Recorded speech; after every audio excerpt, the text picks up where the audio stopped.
பெண்கள் மற்றும் குழந்தைகளுக்கு எதிராக நடக்கும் குற்ற சம்பவங்களுக்கு எதிராக சட்டங்கள் மிக கடுமையாக இயற்றப்பட்டுள்ளது.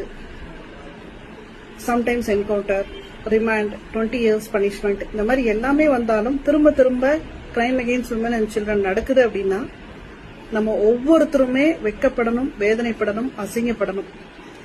இது சரி பண்றதுக்கு ஒவ்வொருத்தருக்குமே கடமை இருக்கு.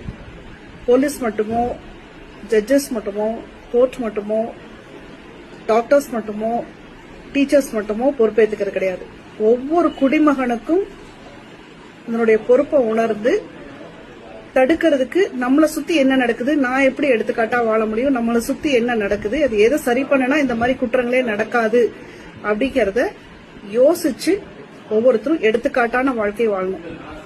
கூடா நட்பு கேடில் முடியும், கூடா செயலிகள் கேடில் முடியும். நம்மளை சுத்தி என்ன நடக்குது, அது தப்பா நடந்துச்சுன்னா ஒரு இடத்துல தப்பு நடக்கிறது 1000 இடத்தை எஃபெக்ட் பண்ணும் அப்படிங்கறதையும் மனசுல வச்சுக்கணும். எந்த ஒரு உணர்ச்சிகளையும் தலைக்கு போகாம பாத்துக்கணும். ஒவ்வொரு குடும்பமும் நல்லா இருந்துச்சுன்னா